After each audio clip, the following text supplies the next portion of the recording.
To our esteemed administrator, Mr. Robert O. Parsha, our Dean of the Graduate School, Dr. Geneva M. Hilaire, our distinguished external panel of evaluators, ladies and gentlemen, good morning. Before I begin, let me first introduce myself. I am Gilbert T. Guerrero, presently connected with the Maritime Industry Authority since 2012. Currently, I serve as the Division Chief of the Public Information Division of the STCW Office of Marina. I earned my master's degree in public administration at Jose Rizal University in Mandaluyong City. My research study is about Philippine inclusion in the IMO whitelist, basis for the development of a proposed sustainability program. Whitelist means the group of countries who have communicated to the International Maritime Organization, or IMO, and were confirmed to be compliant with the requirements of the STCW Convention as amended. One of them is the Philippines. So what is the general objective of this study?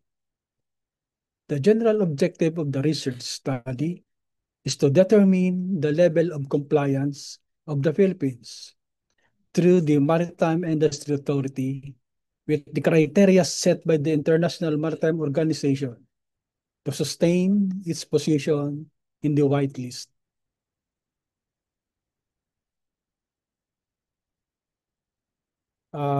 Statement of the problems. Specifically, the study answers the following questions. Number one, what is the level of compliance of the Philippines in the four criteria set by the TCW for sustainability in the inclusion and IMO whitelist among stakeholders? Number two, are there significant differences in the compliance of the Philippines with the four criteria in the TCW for sustainability in the IMO whitelist among stakeholders? So number three, are there significant relationships among the stakeholders' compliance with the four criteria set by the STCW for the Philippines' inclusion in the IMO whitelist? Number four, what are the feedbacks of the stakeholders in sustaining the Philippines' inclusion in the IMO whitelist?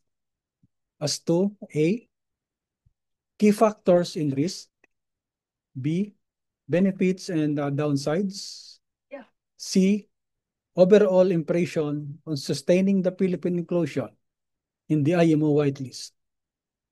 Number five, based on the results, what sustainability intervention program can be proposed? So, a schematic diagram.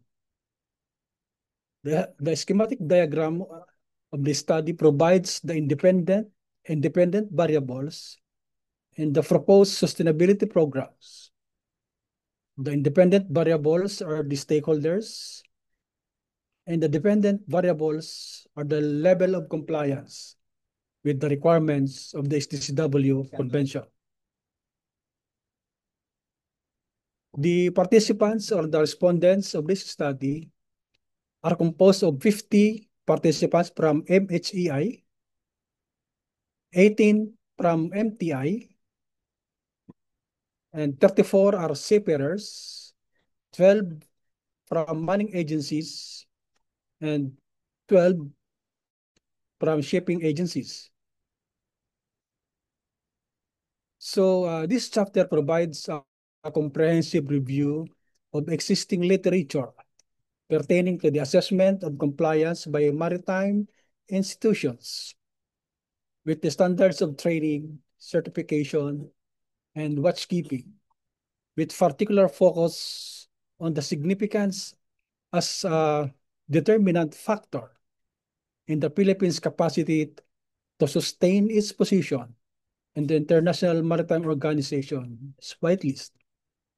The literature review is structured and around several key themes, including the importance of the IMO whitelist, the STCW Convention and its requirements, maritime education and training, regulatory frameworks, and other related topics. So research design and methodology used. The study utilized the descriptive correlational method of research consisting of descriptive and correlational analysis. And the respondents of this research were chosen using purposive sampling. So what are the summary of the findings? Number one, generally, all the indicators in the four areas came out to be high compliance. The level of compliance in terms of flag state control and protocols was high, and no significant difference existed in the level of compliance in terms of oversight of maritime education and training institutions in all indicators. So number four, no significant difference existed in terms of issuance and revalidation to operate MHEIs and MTIs. Number five, no significant difference existed in the issuance and revalidation of certificate of proficiency and competency. And number six, no significant difference existed in the level of compliance in terms of flag state control and protocols. So, conclusions. Number one, the overall mean of the four criteria set by the STCW for sustainability in the whitelist was of high compliance. This result seems to show that the stakeholders are very much willing to comply with what is required to be submitted. Number two, the compliance for the capacity of marina inspectors and evaluators as to the manning agency was moderate. It only shows that as perceived by the stakeholders, they are hesitant, although willing to submit what is being required. Number three, no significant difference existed in the four criteria set by the STCW and the level of compliance for sustainability in the IMO whitelist. This seems to indicate that the willingness to submit what is required is almost similar. Number four, a significant relationship existed in indicator one, the oversight of maritime education and training institutions, MHEIs and MTIs. In accordance with the STCW Convention 1978 as amended, and indicator two, issuance and revalidation of authority to operate MHEIs and MTIs. Indicator 1, oversight of maritime education and training institutions, MHEI and MTI in accordance with the STCW Convention as amended. Indicator 3, issuance and revalidation of certificate of proficiency and certificate of competency. Indicator 1, oversight of maritime education and training institutions, MHEIs and MTIs in accordance with the STCW Convention 1978 as amended. And indicator 4, flag state control protocols, which means that they are associated with each other. Number 5, no significant relationship existed when indicator 3 between indicator 3, issuance and revalidation of certificate of proficiency and certificate of competency, and indicator 4, flag state control protocols. This result seems to show that they do not complement or associate with each other. So, what are the sustainability programs? So, based on this study, the following sustainability programs are being proposed. Number one, we have to strengthen the monitoring of the conduct of from education and training.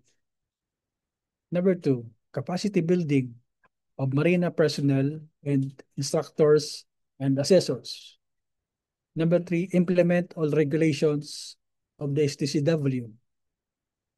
Number 4, comply immediately with all findings of the international auditors. Number 5, require the necessary equipment in education and training. Number 6, eliminate peddlers of fraudulent certificates. Number 7, anticipate the emerging technologies in shipping. So what are the recommendations?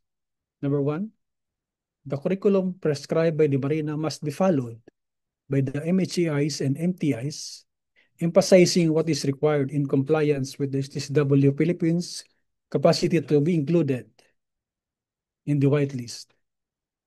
Number 2, the Philippine government exert more effort to comply with the standards required by the IMO and other appropriate methods of solution of the gaps and lapses for the Philippines to be included in the whitelist. Number 3, the seafarers must abide by and address the requirements of MHEIs and MTIs as their contribution to sustain the inclusion of the Philippines in the whitelist. Number 4, further studies must be conducted on the indicators of the 4 criteria set by the STCW for sustainability in the IMO whitelist. Number 5, since there is a strong relationship among the indicators, on oversight, research should be conducted on its particular area to verify a different relationship among the indicators.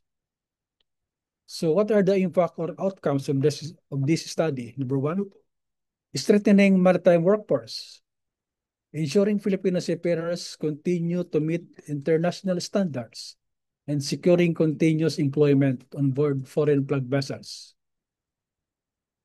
And number 2, in terms of policy enhancement, can enhance existing policy in the regulation of maritime education and training, certification of seafarers, and the implementation of flag state protocol.